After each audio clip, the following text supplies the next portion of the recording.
नमस्कार। अमन study point पर आप लोगों का हार्दिक स्वागत है। विज्ञान में डेली डोज में हम लोग आज मानव शरीर के प्रमुख तंत्रों को स्टार्ट कर रहे हैं, जिसमें सबसे पहले हम लोग डाइजेस्टिव सिस्टम को देखेंगे। डाइजेस्टिव सिस्टम यानी पाचन तंत्र को हम लोग इस वीडियो में डिस्कस करेंगे। देखिए, मानव शरीर में जो डाइजेस्टिव सिस्टम होते हैं उसमें बहुत सारे जो बॉडी पार्ट्स हैं वो भाग लेते हैं, जिसमें आहार नाल की हम बात करें जिसको एलिमेंट्री कैनाल कहा जाता है। इसके अंतर्गत मुख गुहा यानी ओरल कैविटी, अमाशय यानी स्टमक और इंटेस्टाइन यानी आंत आते हैं।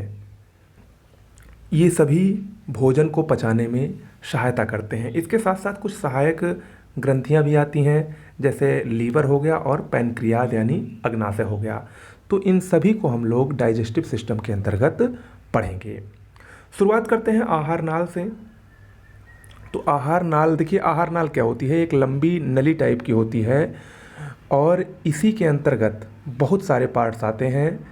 इसी में आपका मुख गुहा आता है, इसी में आपका अमाशय आता है, इसी में आपका आंत आता है और इसी मुख गुहा में दांत आता है, टीथ। टीथ के बारे में हम लोग जानते हैं। जो मानव होता है वो विषम दंती होता है यानी हेट्रोडोंट होता है। मनुष्य में कुल 4 प्रकार के दांत पाए जाते हैं, जिसमें जो पहला होता है उसको कृंतक कहा जाता है यानी इंसाइजर। ये सबसे आगे के दांत होते हैं और इनका मुख्य कार्य होता है भोजन को भोजन को काटना होता है। जबकि दूसरे प्रकार के दांत रदनक होते हैं यानी कैनाइन इनको कहा जाता है। ये नुकीले दांत होते हैं और ये भोजन को फाड़ते हैं। इसके अलावा प्रीमोलर और मोलर यानी अग्र चवर्णक और चवर्णक भी 2 प्रकार के दांत होते हैं। ओके, तो ये कुल 4 प्रकार के दांत होते हैं। दांत का जो ऊपरी भाग होता है उसको इनेमल कहते हैं और इनेमल ही पूरे मानव शरीर का सबसे कठोर भाग होता है। इंपॉर्टेंट है, कई बार ये परीक्षा में आ चुका है। इसके अलावा कुछ लार ग्रंथियां भी पाई जाती हैं, सैलिवरी ग्लैंड्स भी पाई जाती हैं। मानव शरीर में कुल 3 जोड़ी लार ग्रंथि पाई जाती है। अगर हम लार की बात करें तो लार में 99% जल और 1% एंजाइम होता है। लार में मुख्य रूप से 2 एंजाइम जिसको पाचक रस कहा जाता है वो पाए जाते हैं, टाइलिन और लाइसोजाइम। टाइलिन क्या होता है? टाइलिन जो भोजन का स्टार्च होता है उसको माल्टोज में तोड़ता है, यानी टाइलिन स्टार्च को माल्टोज में बदलता है। जबकि लाइसोजाइम भोजन के साथ जो सूक्ष्म जीव और जीवाणु होते हैं उनको नष्ट करने का काम लाइसोजाइम का है। ओके, लार ग्रंथियों के बारे में एक बात और जान लीजिए कि मेढक और व्हेल मछली में लार ग्रंथियां नहीं पाई जाती हैं। ओके, इसके बाद जो भोजन होता है वो अमाशय में पहुंचता है, स्टमक में पहुंचता है। अमाशय क्या होता है? अमाशय प्रोटीन पाचन का प्रमुख स्थान होता है और अमाशय की जठर ग्रंथि जिसको पाइलोरिक ग्लैंड कहा जाता है, इससे एक प्रकार का रस निकलता है जिसको जठर रस कहते हैं। ये पाचन क्रिया में सहायता करता है और ये अधिक अम्लीय होता है। जठर रस में मुख्य रूप से हाइड्रोक्लोरिक एसिड होता है, HCl निकलता है। इसके साथ साथ रेनिन पेप्सिन एंजाइम भी निकलते हैं। ओके, तो ये सब क्या करते हैं? भोजन को पचाने का कार्य करते हैं।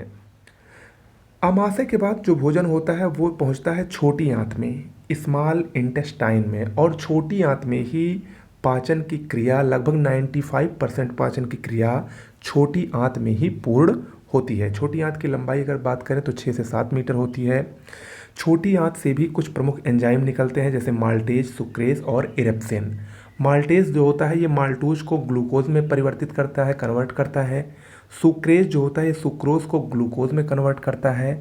और इरेप्सिन जो होता है, इरेप्सिन ये डाई और ट्राईपेप्टाइड यानी प्रोटीन जो होते हैं उनको अमीनो एसिड में तोड़ देता है और इस प्रकार से आंत में ही, छोटी आंत में ही संपूर्ण भोजन का पाचन हो जाता है। ओके, ये कुछ प्रमुख प्रक्रिया हुई मानव के जो भोजन है उसके पचने की। इसके अलावा पाचन में कुछ प्रमुख सहायक ग्रंथियां भी काम करती हैं, उनके बारे में हम जानते हैं। जैसे जो स्मॉल इंटेस्टाइन होती है, छोटी आंत होती है, उसमें से ही पित्त रस यानी बाइल जूस और अग्नाशयी रस निकलता है।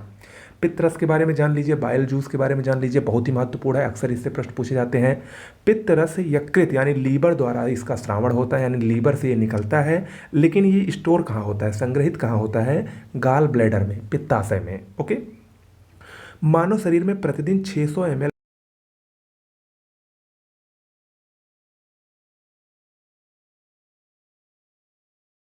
बाइल पिगमेंट में दो बहुत ही महत्वपूर्ण हैं, बिलिरुबिन और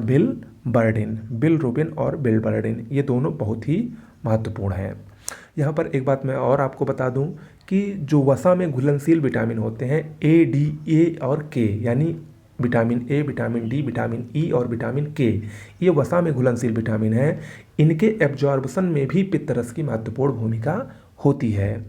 दूसरी बात, अगर किसी व्यक्ति का गाल ब्लैडर निकाल दिया जाए, पित्ताशय निकाल दिया जाए, तो उस व्यक्ति में वसा का पाचन नहीं हो पाता है, ये अक्सर पूछा जाता है। ओके। दूसरी प्रमुख ग्रंथि है यकृत, लीवर जो है मानव शरीर की सबसे बड़ी ग्रंथि होती है। लीवर से ही पित्तरस का स्राव होता है, अभी आप लोगों ने जाना। इसके अलावा लीवर का कार्य क्या है, ये विटामिन ए का संश्लेषण करता है और ग्लूकोज को ग्लाइकोजन के रूप में संचित करता है। इसके अलावा हिपैरिन और फाइब्रिनोजन नामक प्रोटीन का उत्पादन भी यकृत से ही होता है, जो कि रक्त का थक्का बनाने में और जमने से रोकने के लिए रक्त को फायदेमंद होता है। ये दोनों प्रोटीन हिपैरिन और फाइब्रिनोजन, जिसके बारे में हम लोग जब ब्लड सर्कुलेशन सिस्टम पढ़ेंगे, रक्त परिसंचरण तंत्र पढ़ेंगे, तो विस्तार से उसको हम लोग जानेंगे। ओके। इसके अलावा दूसरी प्रमुख सहायक ग्रंथि है अग्नाशय, पैनक्रियाज, इसको मिश्रित ग्रंथि कहते हैं और ये मानव शरीर की दूसरी सबसे बड़ी ग्रंथि है।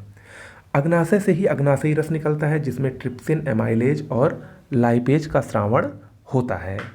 अग्नाशय का एक भाग होता है लैंगरहैंस की द्वीपिका, आइस टेस्ट्स ऑफ लैंगरहैंस। इससे कुछ प्रमुख हार्मोन्स निकलते हैं, जैसे जो लैंगरहैंस की द्वीपिका होती है, इसकी बीटा कोशिका से इंसुलिन हार्मोन निकलता है, अल्फा कोशिका से ग्लूकॉन निकलता है और गामा कोशिका से सोमैटोस्टेटोन नामक हार्मोन का स्रावण होता है। बीटा कोशिका से निकलने वाले इंसुलिन हार्मोन की खोज बैटिंग और बेस्ट ने की और इसी इंसुलिन की ही कमी से, इंसुलिन के ही अल्प श्रवण से सब मनुष्य को डायबिटीज़ होता है, मधुमेह होता है, जिसको शुगर के नाम से जाना जाता है। जबकि अगर इसका अतिश्रवण हो, ये ज़्यादा मात्रा में उत्सर्जित हो, तो हाइपोग्लाइसीमिया होती है, जिसमें जनन क्षमता में कमी और दृष्टि कम होने लगती है। ओके। तो ये मानव शरीर के जो पाचन तंत्र थे उसके प्रमुख पार्ट हुए, जो कि परीक्षा में बहुत पूछे जाते हैं, इम्पोर्टेंट है। तो आज आप लोगों ने इतना जाना। कैसा लगा वीडियो आपको ज़रूर बताइएगा। इसके अलावा UPSSC PET, UPPCS, RO ARO, इन सभी की बेस्ट नोट्स, कंप्लीट सिलेबस की नोट्स हमारे चैनल पर उपलब्ध है।